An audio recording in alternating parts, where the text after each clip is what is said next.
sound off for Chesterfield. Chesterfield is best for you. First cigarette with premium quality in both regular and king size.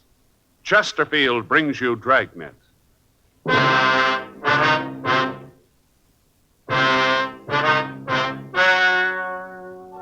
Ladies and gentlemen, the story you are about to hear is true. The names have been changed to protect the innocent.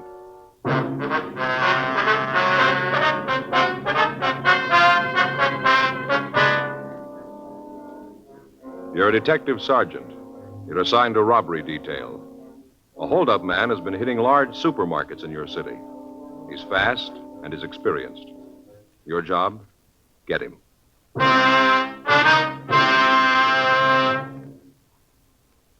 Tonight, I have a new report for you. A most important one, too. Because when you're asked to try a cigarette, you want to know, and you ought to know, what that cigarette has meant to people who smoke it all the time. After a full year of observation, a medical specialist who has given a group of Chesterfield smokers thorough examinations every 2 months for the full year reports no adverse effects to their nose, throat, or sinuses from smoking Chesterfields. More and more men and women all over the country are finding out every day that Chesterfield is best for them. Enjoy your smoking. Try Chesterfields today. They're best for you. Much milder, with an extraordinarily good taste.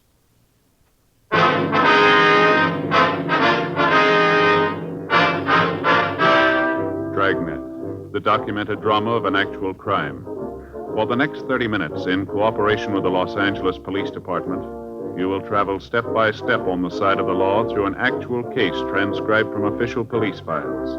From beginning to end, from crime to punishment, Dragnet is the story of your police force in action. It was Monday, July 7th. It was warm in Los Angeles. We were working the day watch out of robbery detail. My partner's Frank Smith. The boss is Captain Didion. My name's Friday. We were on the way out from the office, and it was 10:22 a.m. when we got to the corner of 67th Street and Jefferson Boulevard, the Lamont Brothers Market. Oh, I guess I should have been scared the way they came in with those guns, but I wasn't. That one came back into the office and said he wanted the money. I gave it to him. I wasn't going to mess with him. Mr. Haskins? Yes, I'm Haskins. Who are you? Police officer, sir. My name's Friday. This is my partner, Frank Smith. Friday and Smith. Oh, yeah. You're the fellows that was talking about, huh? Sir? Well, the other ones, the cops in the car. They said there'd be a couple of detectives here. Have you seen the other cops yet? Yes, sir. We talked to them. They've already put out a call. I wonder if we can get some information from you. Sure. You want to come back here to the office? Yes, sir. Back this way. We can talk there.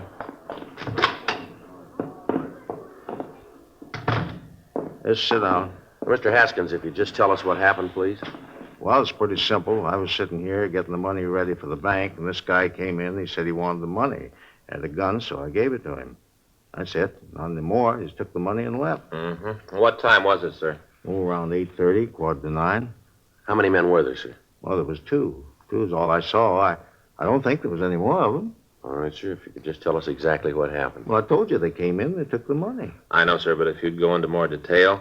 Well, I came in about 7:30 this morning, like always.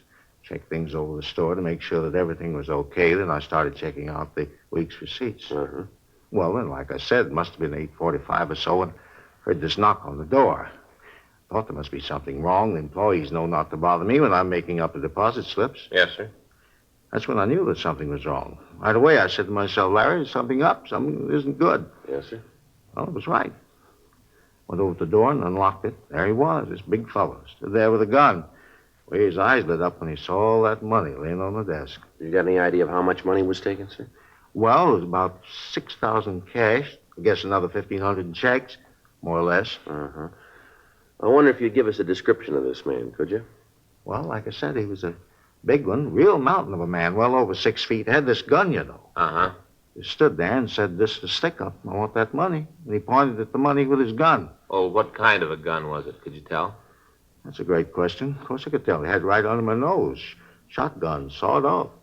Had the stock cut down, too. Looked like a horse pistol. The way he handles that thing, I wasn't going to mess with him. Uh-huh. I told him, take the money. Take it and get out, not to shoot that thing off. He did.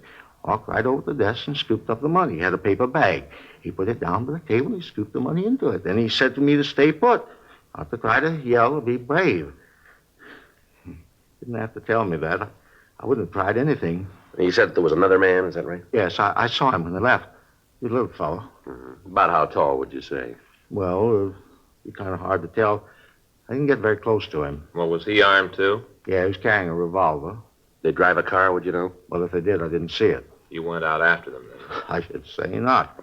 The way that one fellow waved that gun around, I stayed right here. He said to stay put, and that's just what I did. What'd this big man look like? Oh, a real mountain. He was 6'2" anyway. He must have weighed in at about 215. Mm-hmm. How about his coloring? It was dark. He had black hair. His eyes were dark. Not a brown. It was almost black. Real dark. Mm-hmm. And when he spoke, did he have an accent, anything like that you might have noticed? No, I don't think so. At least there was one. I didn't notice it. Mm-mm. Did he have any scars or marks? What? Any scars or marks?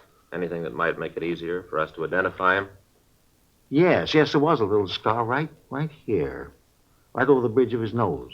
Across here. How about his clothes? What was he wearing? Had a brown hat on, a brown jacket. Short kind of what you'd call that the real slick material, you know. Satin, like bowling teams wear. Yes, sir. Had on a pair of brown pants, brown shoes. How was the other one dressed? I couldn't tell you for sure. Like I said, I only saw him for a minute when I opened the door. He was out there telling the people to just mind their own business, do that, and they wouldn't get hurt. I didn't get a good look at him, but that big one, he was a real mountain. Do you usually have this much money around in the store? No, not usually. See, this was a long weekend. You know, the 4th was Friday, and whenever we have a long weekend, we usually have $10,000 or $12,000 in cash here. That's where the guys really goofed. Sir? Really missed the boat. You know, if they'd known what they were doing, they'd have gotten a lot more. Well, how's that, sir?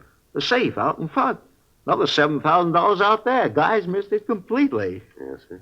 Yeah, sure hope they don't come back for it.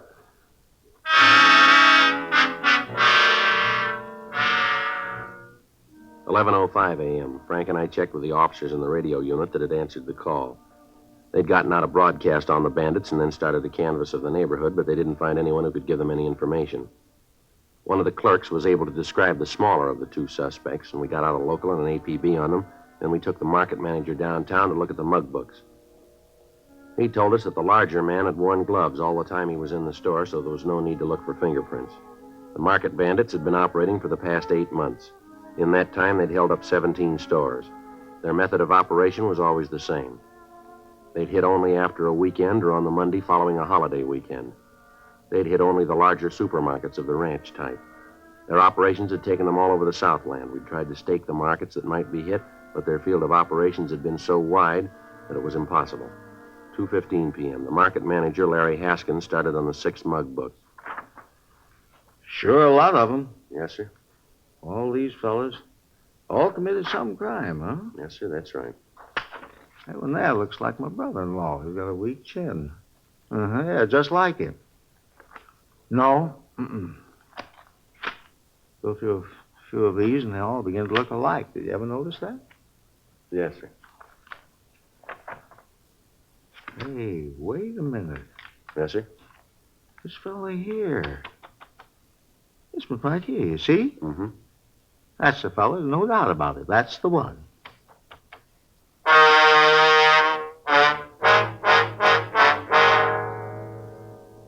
The market manager had identified Bernard R. Hansen as one of the holdup men. The other employees of the store were called in, and they identified the same picture as being the man who'd held them up. We checked on his record and found that he'd been convicted for armed robbery and had been sentenced to the state penitentiary. He'd also served 6.5 years and had been released. We got the last known address of the suspect. Frank and I checked it out and found that Hansen had moved some months before, but had left a phone number where he might be contacted. 6:30 p.m. Frank put in the call. Yes, sir. That's right, sir. You're sure about that, are you? I see. Well, if there's anything more you can think of, I'd appreciate a call. That's right, Michigan 5211. Extension 2511. Smith, that's right. Or if I'm not in, ask for Joe Friday. No, sir, Friday, like the day in the week. That's right. All right, thank you very much, Doctor. Goodbye. Anything? Yeah, I talked to Dr. Corby. The place is a rest home. Hansen's there as a patient. Been there for the past 4 months. Yeah. Doctor says he's bedridden.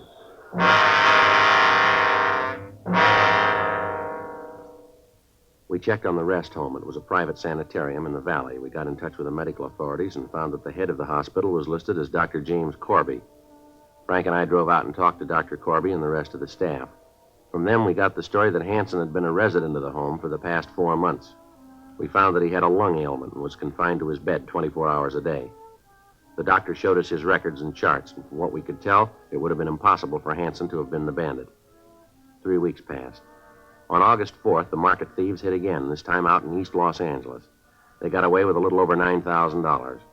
The manager of the market came downtown and checked the mug books. They again identified Hanson as the thief. We had the stats office make another run on the M.O. used. The result came back, and out of the thousands of cards checked, only one fitted the way the robbery had been carried out, Hanson's. We called the rest home and found that on the day of the holdup, the suspect hadn't left his bed. Another month passed. During that time, we ran down all leads. Informants were questioned, but they could tell us nothing. Apparently, the holdup men were hitting and then dropping completely out of sight until they hit again. Monday, October 27th, 8:05 a.m. I checked in for work. Joe? Yeah, did you just get in? Yeah, a couple of minutes ago. Sure is a beautiful day, isn't it? Yeah, did you see Didion yet? No. The way he talked yesterday, I don't want to. Well, he's pretty hacked. I can't blame him too much. The guy sure seemed to have us stopped. Thing I can't understand is that everybody's positive it's Hanson. Doesn't seem to be any doubt in their minds. That doesn't make any sense. Did you get the kickback on the doctor? Yeah, I came in late yesterday. How about it? Well, can't find anything on him. Family man, lives out in the valley, a couple of blocks from the hospital. Checked his bank account. He does pretty well, not great. No big deposits lately. Mm-hmm. Did you check the AMA on him? Yeah, he's not a member. They haven't got anything on him. How about the rest of the staff out there? Well, seems to be okay. 2 of the nurses have been there for over 2 years, and the male nurse was hired about 5 months ago. That'd be just before Hanson got there. Yeah. And what's his record? There isn't any. Not a thing on him in the files, nothing from Washington. Well, I don't know. He seemed to come up out of the ground, pull the jobs, and then drop back in. Nothing on the partner? No, thought I had something. Talked to an informant this morning while I had coffee. He thought at first that he knew who the little guy was, but then he remembered that the fellow he was thinking about died 2 years ago. A hot shot, I'll get it. Well, let's go. I hit again.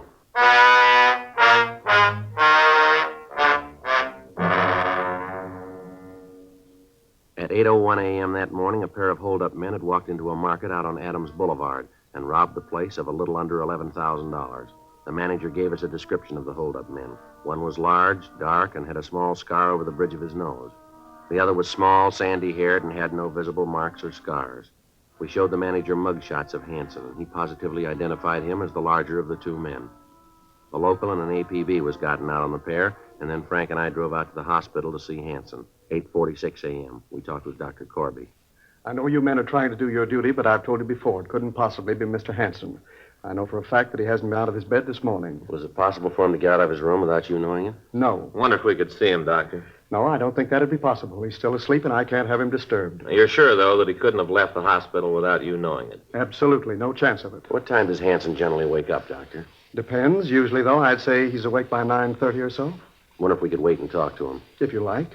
I'll tell one of the nurses to call you when he's awake. All right, sir, that'd be fine.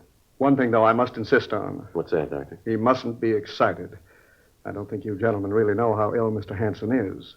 If you had any idea, you wouldn't be out here with this ridiculous questioning. Yes, sir, we understand. We're just trying to get this thing straightened out as soon as we can. Fine.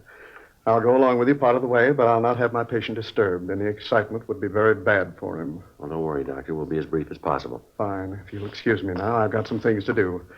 I'll tell the nurse to call you when he wakes up. And remember, no excitement. What do you figure, Joe? Well, it's got me. The way he talks, every one of those witnesses are wrong. Yeah, it's happened before. Get a positive identification and end up with the wrong guy. Yeah, but all of them are so positive, it just doesn't make any sense. Yeah. You the police officer? Yeah, that's right. Why? I'm Bob Jameson. I work here. Oh, yeah, you're the male nurse, that right? Yeah. You're out here about Barney Hanson, aren't you? We want to see him, yeah. What can we do for you? It's about Barney. What about him? I don't think things are the way they look. What do you mean by that? I wouldn't want the doctor to know I've been talking to you. He'd raise the roof, probably fire me. Well, what's it about, Jameson? Like I said, it's about Barney. Yeah. Well, when I came here, they told me that Barney was pretty sick. Said they didn't expect him to live. Yeah. One day the buzzer rang in his room. You know he wanted something? Uh-huh. Well, the doctor was on the phone. The other nurses were busy. So I started down the hall to see what Barney wanted. Got to the door of the room, and the doctor stopped me. Uh-huh. Really read me off. Said that I wasn't to go into the room at all. That he was taking care of Barney personally. That he'd see what he wanted. Yeah. Well, that was just the first time. Same thing's happened a couple more times. And he told us about you. Told us what to say if you asked any questions. Well, what did he tell you? Said that we wasn't to tell you anything. That we didn't know anything. Well, why didn't you tell us all this before? Well, you see, this isn't a regular hospital. I don't think that he's even a regular doctor. I've worked around hospitals for a long time, and I never saw no doctor act like he does. He doesn't even know how to write out a diet, feed some of the people here all the wrong things. That right? Yeah, and I'll tell you something else, too. What's that? I don't think there's anything wrong with Barney. I think the whole reason for him being here is phony. Bob, Oh, yes, Doctor. what are you doing here? Came to see if these gentlemen needed anything. Oh. Mm-hmm. Well, I'll take care of it now. Will you check on Mr. Hardy, please? See if he's awake yet. Yeah, sure. Just a minute. What? I'd like you to stay here for a minute. I'm afraid we're going to have to see Mr. Hanson right now, Doctor. I'm afraid that's impossible. I told you before, I'm not going to have him disturbed. I'm afraid we're going to have to disturb him. Won't take very long. Jameson, where's his room? I'll show you. It's down this way.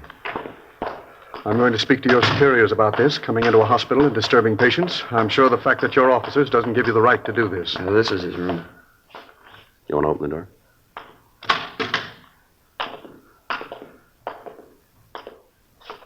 Well, how about it, Doctor? Well, I don't understand it. He's got to be here. He can't get out of bed. I'm sure there's some explanation for his disappearance. Yeah, maybe you can explain this, too. This stuff here in his bed. What is it, John? A gun and some money.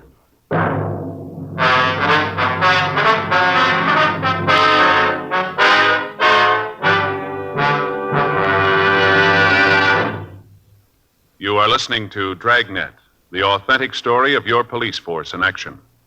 Chesterfield Regular, Chesterfield King Size. The first cigarette to give you premium quality either way you like 'em. This means that King Size Chesterfield contains tobaccos of better quality and higher price than any other king size cigarette. Chesterfield is first to name all its ingredients, ingredients that make the best possible smoke. And Chesterfield gives you this full year's scientific report. No adverse effects to the nose and throat of a group smoking only Chesterfields. So enjoy your smoking. Change to Chesterfield today. Much milder, with an extraordinarily good taste.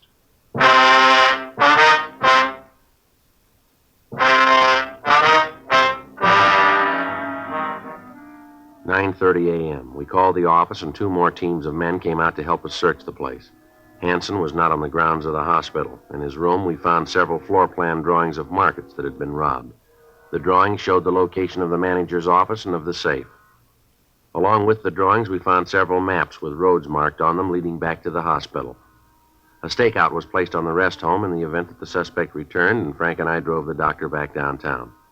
We talked to him for an hour before he finally told us the story.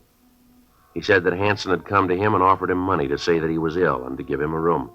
The doctor went on to say that after he got started, he tried to get out of the deal, but that Hanson said he'd get his family if the doctor said anything about his activities to the police. Dr. Corby gave us the name of Hanson's accomplice, Marty Peterson. He said that he didn't know where Peterson lived, but that he usually came out a couple of times a week to see Hanson. We notified the stakeout to be on the lookout for Peterson, and then we booked Dr. Corby at the main jail. We ran the name Marty Peterson through R&I, but we got no make. We sent the name to George Brereton up at CII in Sacramento, and also to Washington. The kickback gave Peterson a record of 2 arrests of robbery and 1 for ADW in the East. It also gave the name of a sister who lived in Los Angeles. We checked with her, and she was able to tell us where Peterson lived. Thursday, October 30th, Frank and I drove out to his apartment.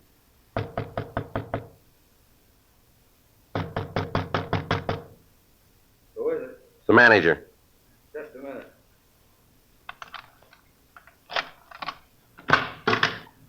Yeah, what is it? You Marty Peterson? Yeah, what do you want? Police officers, you're under arrest. Come on, drop on up. Get out of here, you lousy fuzz. All right, come on, get up. You got no right to come in here and bother me. What's all this about? Want to shake him? Yeah, come on, get your hands up on that wall. He's carrying a gun, Joe. Here. I got it. What are you guys trying to prove? I didn't do nothing. You guys lean on everybody like this. Fella's got a record, and right away he's fair game for every crummy cop in the country. Yeah, you bet. Come on, let's go. Well, you still haven't told me what this is all about. What are you putting the pinch on me for? Robbery. Robbery? You're off your rocker. I'm out here on a vacation. I haven't done anything. You're an ex-con with a gun. That's a felony. And where's Barney Hanson? Who? Barney Hanson, where is he? I don't know no Barney Hanson. Don't know what you're talking All about. right, let's come off it, Peterson. Now, where is he? Barney Hanson? Well, I might know who you're talking about. I know a fellow by that name, but he's out in the hospital in the valley. Haven't seen him for a long time in a hospital out in the valley. Nice try, Peterson. Hanson checked out of the hospital. We got the doctor. He told us all about it. Now, where's Hanson? I don't know. Last I heard of him, he's out at that hospital. If he ain't there now, I don't know where he is. All right, let's go downtown. That doctor copped out, huh? Yeah, filled us in on the whole setup. How about the money? Hmm? You find the money? No, we didn't find anything. You didn't find any dough at all? Not a bit. The crumb, the lousy crumb. He told me to be safe out there. They'd never shake a hospital. Not a dime, huh? No. Looks like he left you to stand for this. He probably took off with all the money. Probably never see him again. Yeah, we ain't gonna get away with it. No, sir, he ain't. Looks like he will. Oh, yeah, I'll tell you where he is.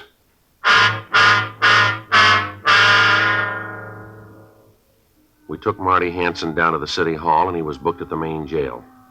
Before he was booked, he gave us the name and address of Hanson's girlfriend. Frank and I drove over and talked to her. She told us that she hadn't seen the suspect for several weeks. She said that she'd heard that Hanson had been running around with another girl. She also told us that she'd heard Hanson had bought a new car and was running around with a new bunch of friends. She said that she hadn't seen him since he got the new car, but that she'd heard it was a new Oldsmobile and it was painted a fire engine red. We called the office and arranged for a stakeout on her apartment, and then we began to check out the Oldsmobile dealers in the Los Angeles area. 2 teams of men were assigned to help us in running down the list. It took us 2 days to talk to the dealers in town. Each of the dealers was shown a mugshot of Hanson. 2 days went by. Finally, we got an identification. A dealer out on Franklin in Hollywood reported that he'd sold a car to Hanson. However, when we checked the address he gave us, we found that Hanson had moved a week before and left no forwarding address. We got in touch with the Department of Motor Vehicles, and from them we got the address where they'd sent the pink slip. It was an apartment house out on Highland Avenue. Frank and I went out to check it out. Yes? Bernard Hanson in? No, he isn't. Something you wanted? You expecting him? I don't know. I haven't seen him this morning. I just got here myself. What if we could talk to you? Who are you? Police officers. My name's Friday. This is my partner, Frank Smith. How do you do? I'm Lily Edwards. Come on in. Thank you. Thank you, ma'am. Get you anything? Cup of coffee? Anything? No, thanks. When'd you last see Hanson? Last night. We got a date at 2:30 this afternoon. What time is it now? Well, it's 2:37, ma'am. Late. He'll be along in a minute. What do you want to see him about? Done something? Better if we could talk to him. Personal, huh? Yes, ma'am. He's a wild one, old Barney. Him and that red car. Real wild. Ma'am? That car he drives. You know, it's a red Olds. He's like a kid with it, always wiping it off, taking care of it. I think he'd bring it up here at night if he could. Never seen anything like it. Mm-hmm. How long you known Hanson, Miss Edwards? Not long. Couple of weeks, I guess. Not much more than that. Where'd you meet him? Well, I hope you won't get the wrong idea, but... Ma'am? Well, I live down on Vine Street, below Fountain, you know? Yeah? Well, I usually have morning coffee at the drugstore, the big one on Vine. Well, one morning Barney comes in. I guess it's about 9, somewhere around there. He plunks down on a stool next to mine. Then he takes out a package of cigarettes and starts to light one. He's shaking so much he can hardly hold the match up to the cigarette. Well, I got to laughing because I thought he was hung over. Anyways, we got to talking, and the next thing I knew, he asked me out to lunch. Uh-huh. Well, I knew it wasn't proper, but I figured, well, he seemed like a nice guy, so I told him that I'd meet him. We had lunch that day, and we sort of been going together since. I see. Hanson ever told you what he did for a living? No. I asked him a couple of times, but he wouldn't say anything right to the point. He'd, kind of hedge around the bush. So I figured that he didn't want to tell me, and I stopped asking. He was always nice to me. No need for me to pry into his personal affairs. What time you got now? It's 2:40, ma'am. Can't understand it. He's usually so prompt. I hope nothing happened to him. He said sure to meet him at 2:30. Or was it 3:30? I don't remember too well. Never sure about times or dates, things like that, you know. Yes, ma'am. You ever met a man named Peterson, Marty Peterson? Marty Peterson? Yeah, I've met him. Little guy. Yes, ma'am. Yeah, he's a friend of Barney's. They're in some sort of business together. I don't know just what it is, but I know that they're associated in some way. Hanson's never said anything about this business to you, has he? No. Like I said, he's very close-mouthed about what he does. You ever mention a Dr. Corby to you? Corby? No, I don't think I've ever heard that name before. Would you know how long Hanson's lived here? No, I think he moved in just before I met him. I don't think he's been here very long. Say, what are all these questions about? I hope I haven't said anything to get Barney in trouble. He's such a nice guy. I sure wouldn't want to do that. No, ma'am, you haven't done that. Hi, Lily. Who are you? What are you doing here? Police officers, you're under arrest, Hanson. For what? Suspicion of robbery. I'll shake him, Joe. Now, wait a minute. What is this, a shakedown? What are you guys trying to prove? You got nothing on me. I fell once. I did my time. I owe you nothing. He's clean, Joe. Why'd you do that? I'm not giving you any trouble. I got no reason. You got nothing on me. I got nothing to worry about. I'll go with you. There's no reason not to. You mean what these guys say is true? You've been mixed up in some robberies? Oh, knock it off. What do you mean, knock it off? Don't you talk to me like that. I'm not going to take talk like that from you. Like I said, knock it off. All right, come on, let's go. You really figure you got me for a 211, huh? Yeah, we got the rest of them, too. Peterson and the doc? That's right. I suppose they talked, huh? Yep, they told us all about it. Sweet racket. Should have known it could only last so long. Should have figured that the longer I played against the house, the shorter my chances were. It is true, and you never told me. All this time, and you never told me you were a crook. Of all the rotten Oh, deals... shut up, will you? Always shooting off your big mouth. Listen, Barney Hanson, I told you before, don't you talk to me like that. I won't take it. You haven't got much choice now, have you, Lily? You know something, cop? What's that? Might be kind of pleasure to get into a nice, quiet jail. Get away from this dumb broad. She's the dumbest broad in the entire United States and Canada. Real pretty, but boy, she's stupid. Now, I told you, Barney Hanson, I'm not going to have you talk to me like that. Kid's a real shrew. Young, and she's a real shrew. Let's go. Glad to get away from her. All right, Barney Hanson, that does it. I'm through with you. I've had it. It's going to be a long time before I even talk to you. A long time. Yeah, well, you're right about that. Let's go.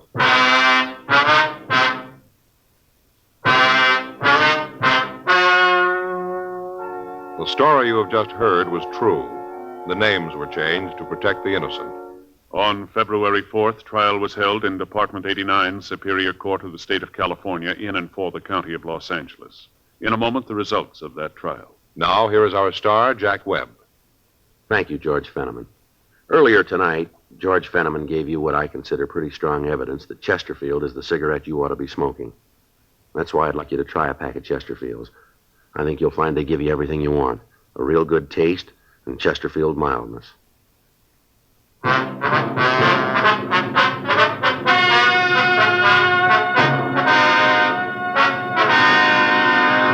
Bernard R. Hansen and Martin S. Peterson were tried and convicted of robbery in the first degree. They were filed on for 10 counts and received sentences as prescribed by law. Robbery in the first degree is punishable by imprisonment in the state penitentiary for a period of from 5 years to life. Dr. James Corby was allowed to plead guilty to a lesser charge and was sentenced to 1 year in the county jail and placed on probation for 10 years. One of the terms of his probation being that he is not permitted to operate a rest home.